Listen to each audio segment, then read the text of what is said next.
What if I told you that I believe that anyone can break into the post-production sound industry if they mastered these 5 core principles?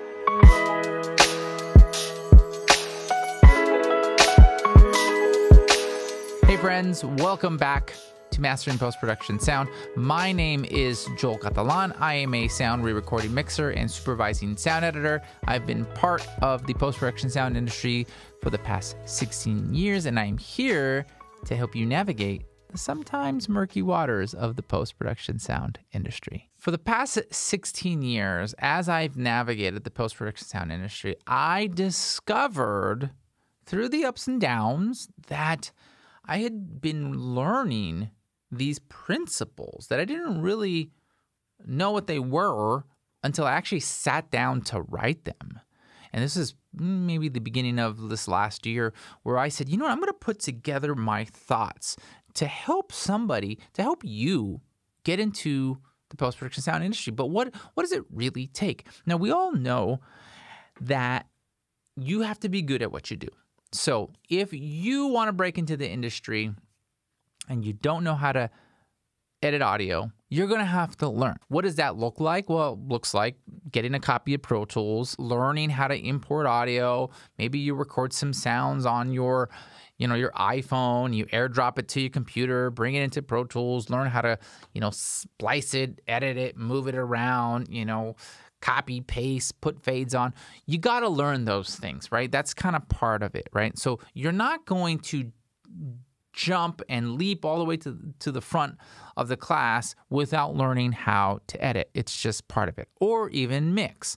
A lot of people who land into the mixing chair like this one started as either an editor or a mix tech, an assistant. They learned from the ground up. They got their feet wet with assisting dialogue editors, cutting backgrounds, cutting sound effects, or working as a mix tech, and mix tech being a recorder, someone who comes and sets up, the stage for the mixers. So you have to know what you're doing if you want to get into this world of post sound, right? And so in an effort to help explain this a little bit more easier, the word curiosity came to me when I sat down to start writing this guide. And by the way, if you haven't got the guide, what are you waiting for? Go to masteringpostproductionsound.com/insider's guide to get your free guide, how to navigate this industry. But when I sat down to write this guide, I tried to think of the things that I've learned. I looked at my career, and the core principles, the core words that came to me were these. Number 1, curiosity. Number 2, hard work. Number 3, credibility. 4, persistence. And 5, relationships. Now, right there, just think about that. Those principles could be applied to any industry if you really think about it. But I want to break these down just briefly in the time that we have together. Let's look at curiosity, right? Curiosity, I think about going back when I was in college. I was a music major, playing jazz, playing saxophone, doing all the music stuff, but then also getting into writing. I really became curious about music composition, and I became curious about music composition when I got my first laptop. I remember it was a PowerBook, a Mac PowerBook G4, and the track that I took, we had to get one, and on it came a copy of Logic. It was the first time I'd ever had any experience with a DAW, and I was blown away. I was like, wait. So this computer, I can call up a track and an instrument, and if I play these, and I got it connected via MIDI to a little keyboard. If I play this, it represents the sound. Like, this is just too cool. I can't even, like, at the click of a button, I can call up an organ or, an Arco bass, a drum kit. And I'm telling you, man, I got lost in that experience of just opening my world to a whole different thing. I just had never, it's like, I can actually do this and then record it. I remember recording flute and just coming up with this track and these ideas and showing my professors. I'm like, check this out. Look what I made. And to this day, my old college jazz professor remember is just, I remember how curious you were, Joel. You were always so curious about this.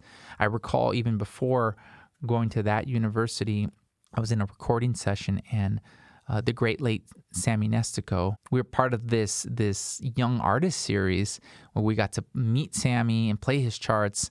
And I remember every single time we would finish a take, I would go into the control booth and I would listen to the playback. And they had this beautiful Neve there, and the engineer would sit there, and I would just sit and I would listen.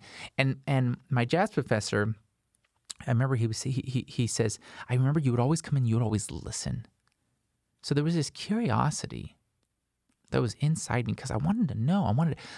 I knew what I played, but I wanted to hear it back. What did it sound like together? And so when I got that first DAW and I got Logic and I was trying to learn, how to put my scores together, it ignited this flame inside me to learn more about writing music for film and for TV. Fast forward to, having a little bit of knowledge on it, and I had a director friend who said, Joel, I need some sound design for my short film. Can you do that? He knew I was a composer. He knew I was, wrote music and musician. And I said, sure, absolutely, no problem. He's like, yeah, I just need a little thunder, a little lightning, and some mood stuff. I'm like, yeah, no. I had no idea what sound design was. Shh, I didn't. But I said, yes, sure.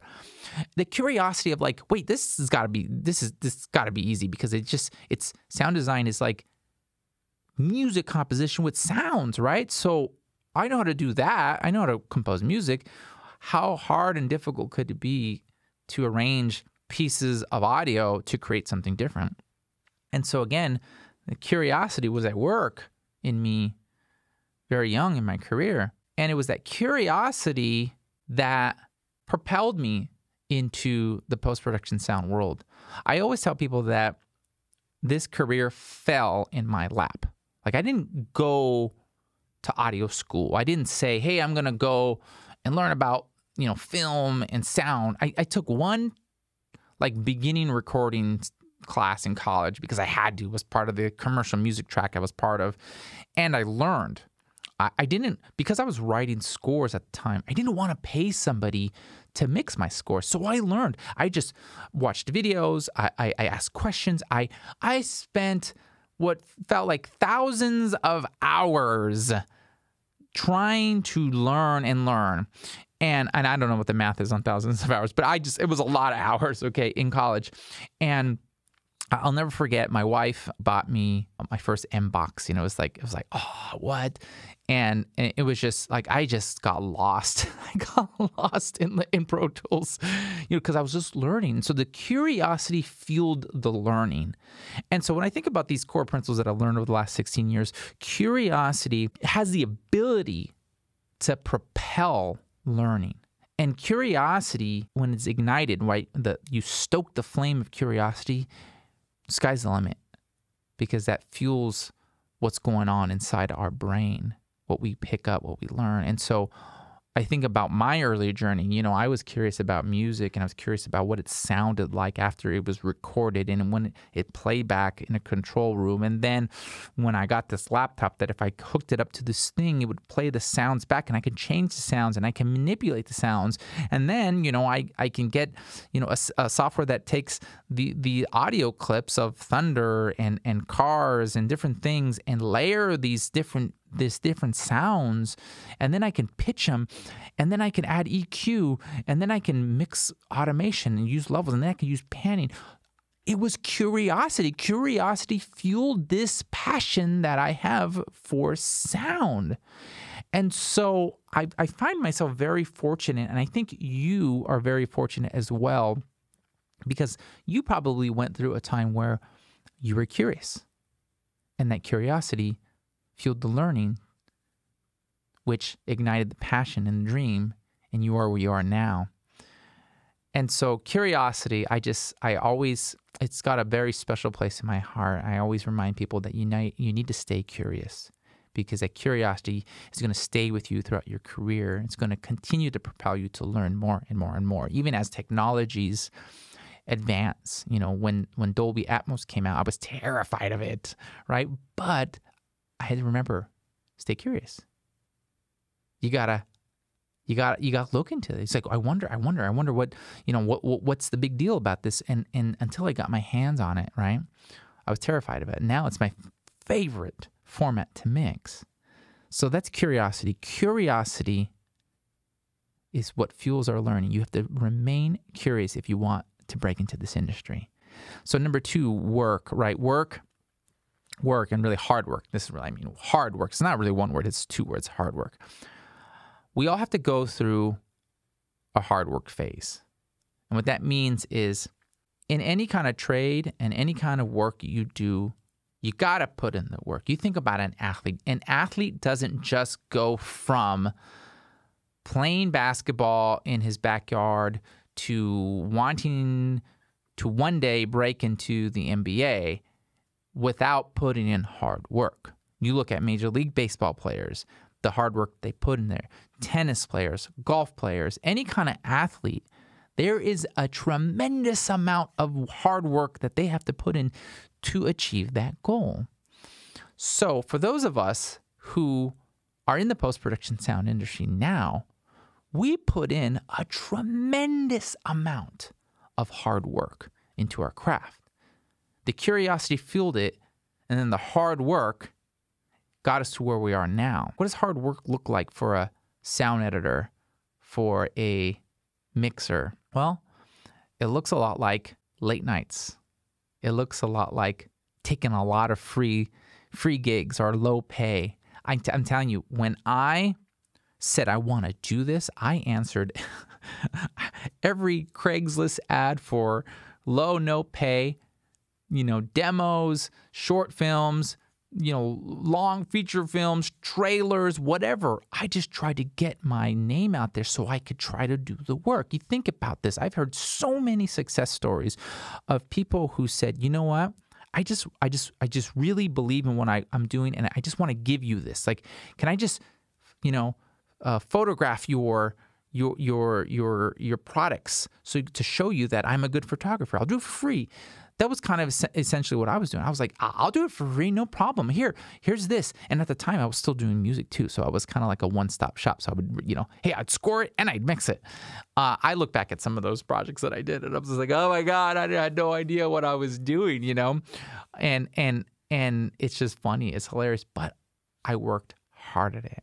I worked on edits. I worked at getting very quick at what I do. And as I progressed throughout my career, I look at my mixing skills. I have worked really hard at becoming very efficient, being very quick, being able to get through material quick so that I can have time to focus on the creative aspect of it. And so as you grow in your post-production career, you'll understand what that means more, in the sense that, really, when we work on TV shows and films, we are given a finite amount of time to get through it. If it's a TV show, sometimes, depending on what it is, there are all kinds of options. There's 1-day mixes, there's 2-day mixes, there's 3-day mixes, there's 5-day mixes. And then you go to films and you're talking about weeks to months, depending on the budgets, right? So I pride myself in being really fast to be able to get to the meat of the material so that I can spend time being creative. So working hard has always been a cornerstone in my career. And if you're looking to break into this industry, you got to make sure that you are putting in the time. It's going to be difficult because there's going to be a time where you're like, I don't know if this is worth it. You're going to get rejected, or maybe you might get fired off of a gig or something. What are you going to do next? Are you going to continue to work hard, or are you going to give up? So having a wonderful work ethic goes a long way in this industry. When other people see you working and they say, wow, that person is dependable, they get their edits on time, it's good. And how about this one? They take the notes, they take the criticism, and they improve on it. They don't just say, forget you, I'm still going to do it this way. Because trust me, I've seen it. I've heard it happen. It happens. People don't take direction, and then they get fired. So your hard work is establishing the next principle that I'm about to talk about. It's your credibility. It's establishing your credibility. So in the post-production sound world, credibility is everything. You think about it. Resumes? I'm going to tell you about resumes real quickly. I haven't had to submit a resume for a job in, like forever. I think I've submitted a resume 2 times my whole career, really, because as you know, it's all about IMDb credits, all about credits. You know, I also don't have a demo reel. That's not the way it works, especially for mixing.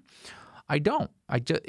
You go to my IMDb credits and you look. And people, that is how directors, producers hire their talent. And so credibility is the third core principle that I believe everyone needs to master. Now think about this.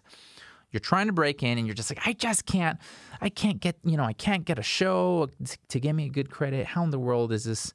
How am I ever going to get my start if they're not going to give me a shot?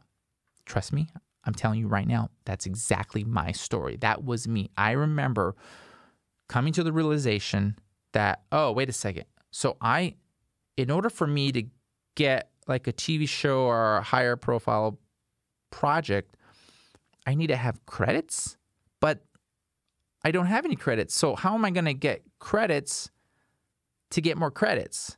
They're like, yeah, it's kind of a catch-22, right? You need the credits to get more credits, but if you don't have the credits, it's hard for you to get the credits. So how in the heck do you get IMDb credits? How do you get started, right? Very good question. I'm going to tell you how I got started, and maybe it's helpful for you, but I recall at the time I was working as a recordist. I was working my way up because for me, my story, we can get into my story another time, but my story starts as from the ground up. You know, I got a job entry level driving a truck for a post-production house, picking up film, driving all around Hollywood. I started from the ground up. As you move into gaining the credibility part of your career, you realize, oh, I'm going to have to do things to get things. I have to get these gigs, and how do I get them?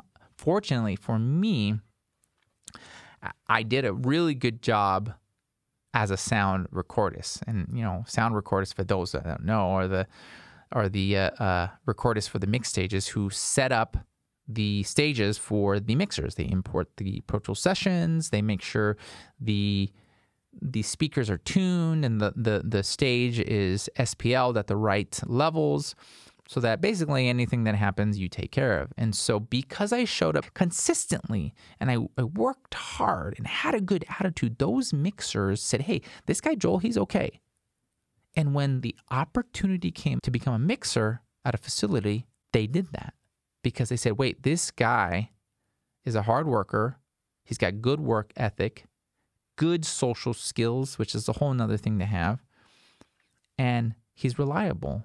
So I got the shot. I got the call. I'll never forget. I got the call. They said, hey, we got this ABC Family show. We want to put you up with it with so-and-so, with a mixer I had never met before. I didn't know him. So, yep, you're going to come meet the producer, and we're going to see if you guys are a good fit. So just play the part, and, you know, I'm like, how do I play the part? I don't even know who the mixer is. I've never worked with him before. I kid you not. That was just such a hilarious interaction. But I remember we met a little before, and then we had the meeting with the producer. Yep. This is great. We're working together. Sure, we're a team. It was just so hilarious. It was a little bit of smoke and mirrors, but that's what had to get done to get the job. And I remember specifically, I don't think I ever lied to the guy. I let the other guy, the lead mixer, talk because I don't like lying. And we got the job. And so I got one of my first credits with this studio, and it was great. And that's how I kind of basically started my sound mixing credits. You know, at the time, I think I had some ADR credits because I was learning how to do everything. You know, I was cutting sound effects. I was doing ADR recording, you know, mix teching, everything. So you get the opportunity by sometimes people taking a risk on you. And so credibility in this industry is huge. It is huge. Even today, if I hear of somebody, I go, oh, let me see what they worked on. And I go right to the IMDb credits. So credibility is the number 3 core principle. Let's move on to the fourth. The fourth core principle that I believe every post-production sound professional should know is persistence. Persistence. In this industry, you will face ups and downs. It will get hard. We have slow seasons. We have busy seasons. There will come a time when you doubt your ability, your future in this industry. It's happened to all of us. So this is why it is so important to understand that you must master the art of persistence. Persistence, being able to get up and say, I'm going to do it again. I'm going to keep pushing. I can't see my end destination, but I know I need to keep going in that direction. Because I'm telling you, it will get hard at some point, but we get back up. You will get fired. Like I said earlier, you will get fired off of a job or something. What are you going to do? So it goes down to a mindset. It goes down to the ability to say, hey, these are my goals. These are my aspirations. This is what I'm doing. I'm here on purpose. I have intention in my life, in my career. I'm meant to do this. I'm going to keep doing it no matter what. That's like a cat. Cat always lands on its feet, right? So you got to land on your feet. Or if you're like, the boxing analogy, you take a jab, you get knocked to the ground. You just got to get back up, right? Persistence, because I will tell you, you will use that tool constantly in this industry. Being able to persevere and understand, like, hey, there are going to be those seasons where things are slow or things are tough. At the time of this recording right now, we're in the middle of an unprecedented strike. The writers' strike and the actors, WGA and SAG. The last time both those guilds went on strike was in 1960, I believe. And so right now, there's a lot of people who are out of work. And so you never know how it's going to go in your career. So understanding that you need to master persistence and understanding that, hey, there are things that I can do in my control, my part. Because here's the thing. You can't control outside things. I cannot control the fact that we're in the middle of a strike right now.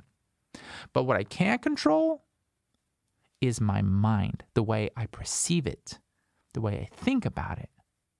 So, and that goes into what are things that we can do to help ourselves when we're going through a hard time? Well, we take care of ourselves, we self-care, take care of our mental, our emotional, our physical, spiritual well-being, those things. Having a good daily practice of gratitude, meditation, prayer, like things that help us. All that goes into the ability to be persistent. The ability to say day in, day out, I believe in my dream and my goal. I believe in what I'm doing.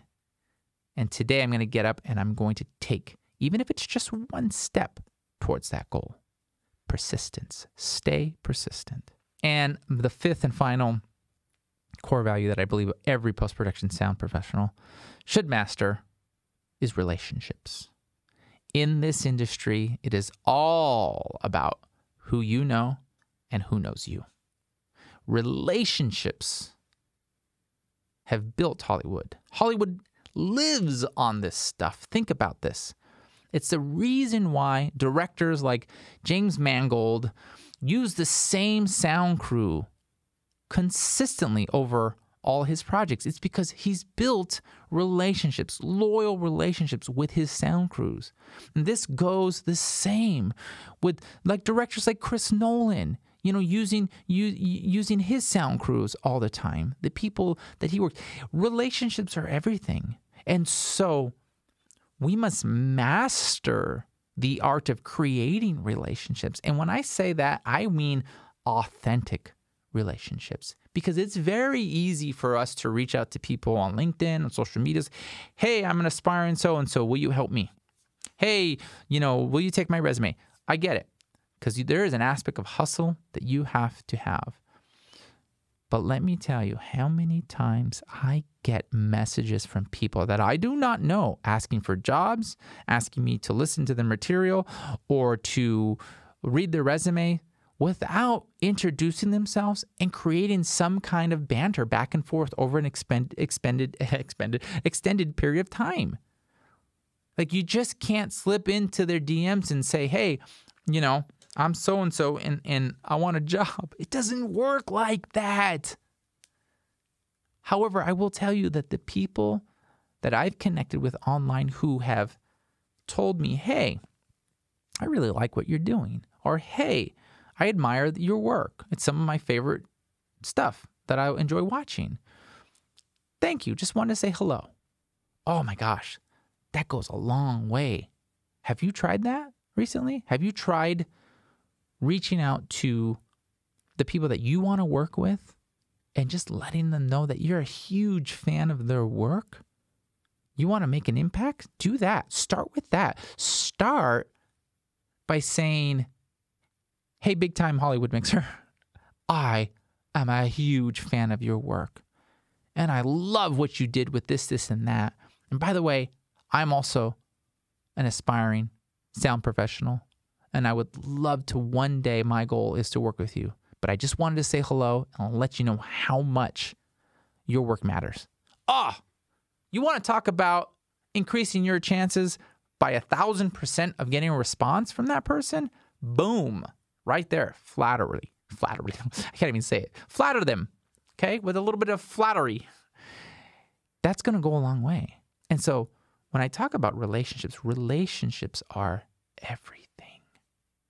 Because we spend so much time with each other on these mix stages. We spend more time with our sound crews than we do our families at times. I'm telling you this because it's the truth. I've lived it. I know it. So, I'm going to tell you, every single person on a mix stage would rather spend time with someone who's enjoyable, brings a good energy, is kind, is funny, they really gel with. And maybe they're not the best mixer or the best music editor or sound effects editor, but they're an awesome person to be around. We just really connect.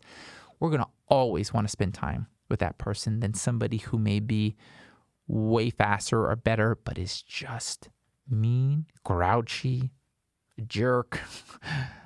It's the truth. We spend a lot of time on these mix stages. And so we want to spend time with the people that we like doing life with, because we're more than mixers and sound designers and sound supervisors and Foley walkers and mixers and ADR mixers. We're people. We're human beings. We have families. We have lives. And part of the work-life camaraderie is being able to connect over these things. And so having good social skills is a very, very good thing and goes into this whole concept and principle of relationships, building authentic relationships. So those are the 5 core principles that I have just lived and experienced. And I really do believe that everyone should master those, and that if you do in fact master those, you have such a higher percentage of breaking into this industry and having a long-lasting career. So I hope that was helpful. And I just want to say thank you for going along this journey as we dive into some of these principles. This channel exists to help you get from point A to point B in your post-production sound career. So if you're new to this industry, I have a free gift for you. I have a guide that I wrote, and I was telling you about it earlier, and it's breaking these principles down more, and it's telling you why it's so important. So go to masteringpostproductionsound.com/insider guide and get your free guide. There'll be a link in the description below. But I want you to know this space exists for you. There's no such thing as a dumb question. There's no such thing as looking dumb or stupid. You know, ask me anything you want in the comments below. But I'm just happy you're here. I'm glad you're part of us, and I'm happy to journey alongside you. So until the next time, be sure to comment, hit the subscribe button and the notification bell so you don't miss any videos that come out throughout the week. Thanks again for being here, friend, and I'll see you in the next video.